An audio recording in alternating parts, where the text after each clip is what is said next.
Bom dia, pessoal. Como é que vai? Tudo tranquilo?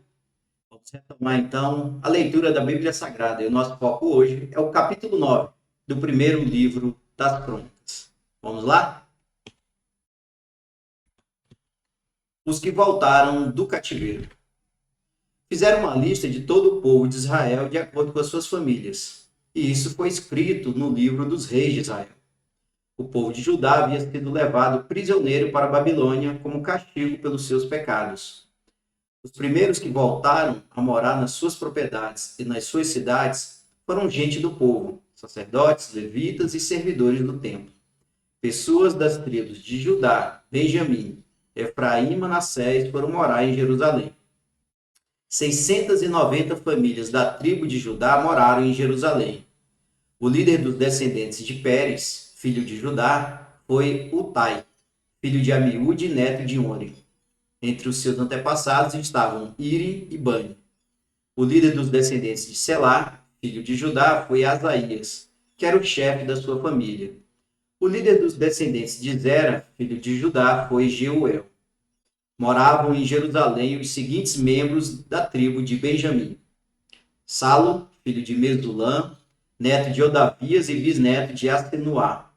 E Binéias, filho de Jeroão. Elá, filho de Uzi, neto de Micre.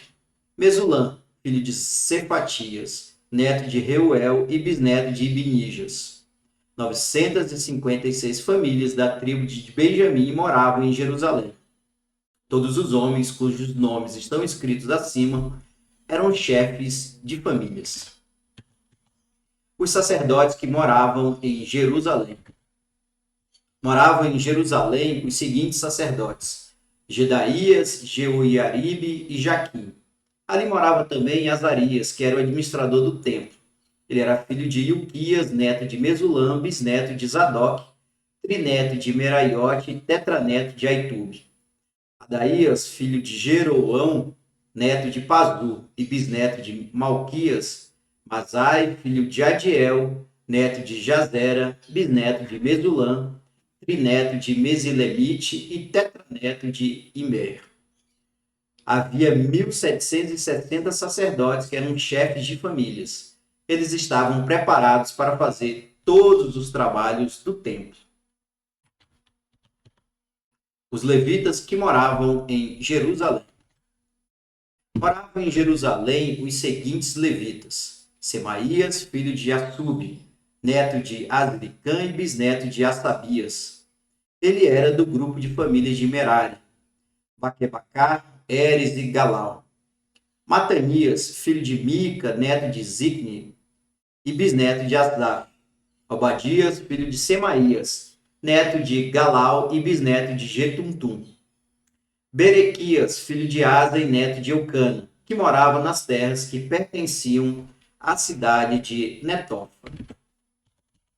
Os guardas do templo, que moravam em Jerusalém. Moravam em Jerusalém os seguintes guardas do templo: Salum, Acube, Talmon e Aimã. Salum era o chefe deles. Desde aquele tempo até hoje, membros dos seus grupos de famílias têm sido guardas do portão do rei, que ficava no lado leste do templo. Antigamente, eles eram os guardas dos portões dos acampamentos dos levitas. Salum, filho de Coré e neto de Ebiasaf, e também os seus parentes do grupo de famílias de Corá, eram os encarregados de guardar a entrada da tenda da presença de Deus, como os seus antepassados haviam sido quando eram os encarregados do acampamento de Deus, o Senhor. Naquela época, Finéias, filho de Eleazar, que o Senhor esteja com Finéias, era o chefe deles. Zacarias, filho de Mesdelemias, também era guarda da entrada da tenda da presença de Deus. Ao todo, 212 homens foram escolhidos para serem guardas dos portões. Os nomes deles foram escritos numa lista de acordo com os povoados onde moravam. O rei Davi e o profeta Samuel que haviam colocado os antepassados deles nesses cargos de confiança. Eles e os seus descendentes guardavam os portões da área do templo. Havia um portão de frente para cada uma das direções: norte, sul, leste e oeste, e cada portão tinha um guarda-chefe. Esses guardas eram ajudados pelos seus parentes que moravam nos povoados e que se revezavam no trabalho de 7 em 7 dias. Os 4 guardas-chefes eram levitas e eram responsáveis por esse trabalho, e também vigiavam os cômodos do templo e as coisas guardadas ali. Eles moravam perto do templo, porque era seu dever guardá-lo, e abrir os portões todas as manhãs. Os outros levitas.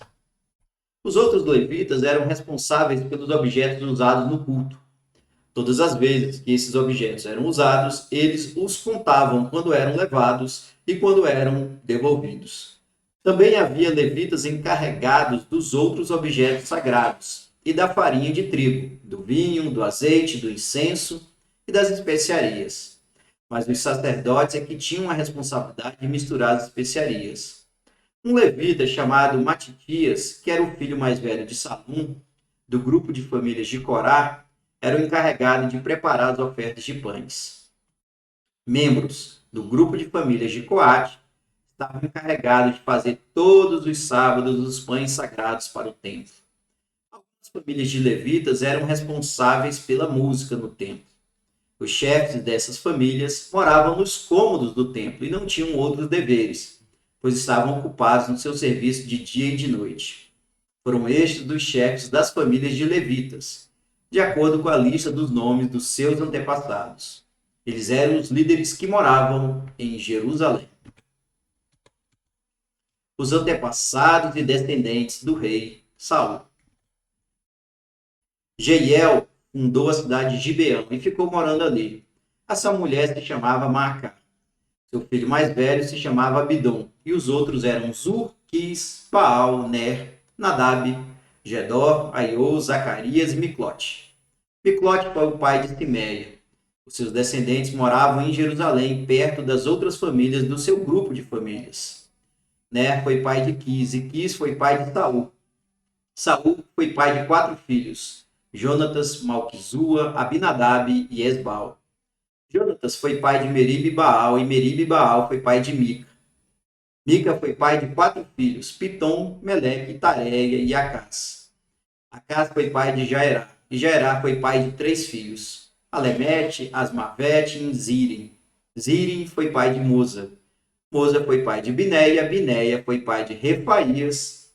Refaías foi pai de Eleasa, e Eleasa foi pai de Azel. Azel foi pai de 6 filhos, Azricã, Bocro, Ismael, Searias, Obadias e Anã. É isso, pessoal. Mais um capítulo aí do primeiro livro das Crônicas. E continua uma descrição dos descendentes das principais tribos de Israel.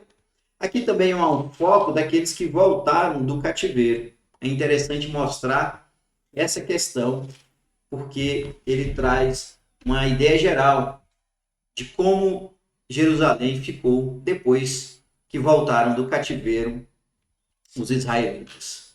Bem, era isso, pessoal. Vamos adiante, vamos no próximo vídeo para o capítulo 10 do primeiro livro das Crônicas. Um forte abraço e até mais.